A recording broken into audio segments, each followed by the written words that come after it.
चलिए बच्चों 9.1 16वां करा जाए। पढ़ो भाई, क्या है बताइए जी सवाल।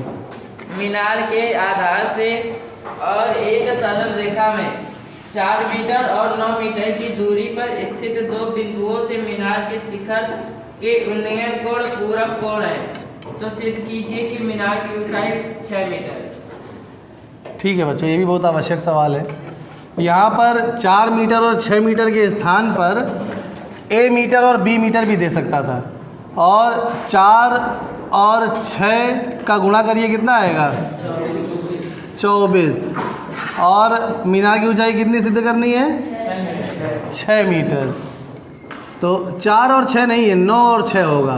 क्या है 4 और 9, तो 4 और 9 को गुणा करिए कितना आ रहा है, और 36 का वर्गमूल निकालिए कितना आ रहा है। उसी तरह से जब ए मीटर और बी मीटर होगा तो उत्तर आएगा √AB। ये भी अगर ए मीटर और बी मीटर होता प्रश्न में तो भी उसको हम बिल्कुल इसी प्रकार से करते हैं जैसे अभी करेंगे। बहुत आवश्यक सवाल है, ध्यान से देखिएगा, ये भी बोर्ड परीक्षा में बिल्कुल आने वाला। हाँ, शुरुआत से पढ़िए जरा एक बार।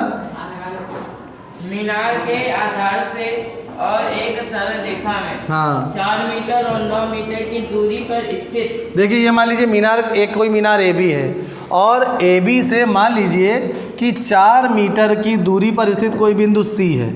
ये मान लीजिए 4 मीटर की दूरी पर स्थित कोई बिंदु सी है, और फिर इसी बी से, आधार बी से 9 मीटर की दूरी पर कोई बिंदु कह रहा है डी है। इसी आधार से 9 मीटर की दूरी पर कोई बिंदु क्या दिया गया है बच्चों, डी। और अब ये कह रहा है कि इन्हीं बिंदुओं से मीनार के शिखर के उन्नयन कोण, बिंदुओं से मीनार के शिखर के उन्नयन कोण। अच्छा उन्नयन कह रहा है तो इस तीर की जरूरत ही नहीं है, हम सोचे ऊपर से देखा गया है। तो मीनार के शिखर के उन्नयन कोण क्या है, पूरक। ध्यान रखिए बच्चों, पूरक का मतलब केवल कोटि पूरक होता है। जब पूरक कहा जाएगा तो कोटि पूरक। कोटि पूरक का मतलब हो गया कि ऐसे दो कोण जिनका योग 90 अंश होता है, और संपूरक कोण भी होते हैं ऐसे दो कोण जिनका योग 180 अंश होता है। कोटि पूरक को क्या, पूरक को कहते हैं कॉम्प्लीमेंट्री एंगल्स, और संपूरक को कहते हैं सप्लीमेंट्री एंगल्स।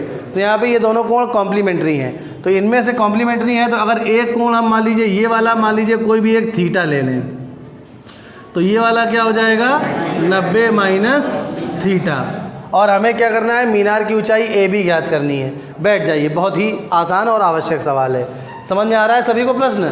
तो यहाँ पर लिखेंगे, माना प्रथम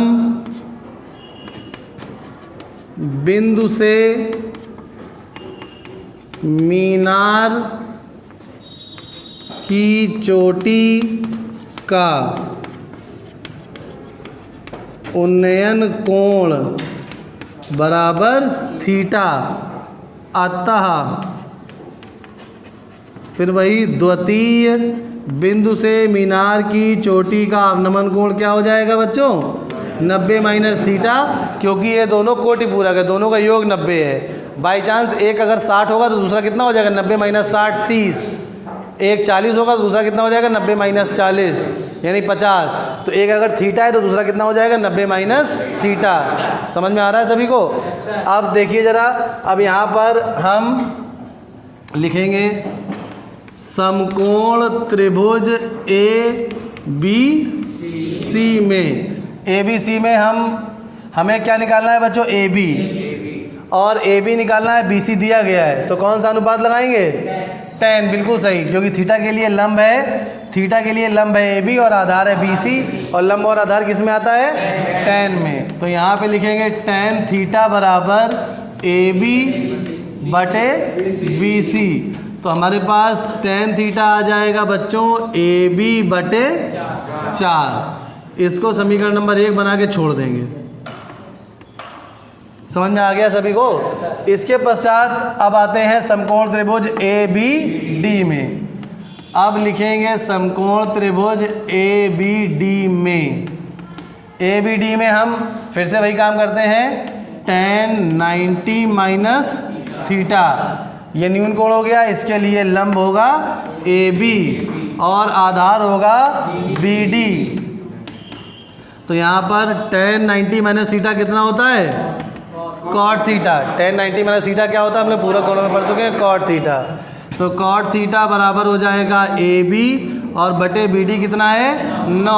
अब देखिए जरा इन दोनों समीकरणों को अगर हम गुणा कर लें तो जब इसके लेफ्ट हैंड साइड में गुणा होगा तो 1 आ जाएगा, क्योंकि tan थीटा गुणे कॉट थीटा क्या होता है 1। तो अब हम यहाँ पर क्या करेंगे, समीकरण 1 और समीकरण 2 का आपस में गुणा करेंगे।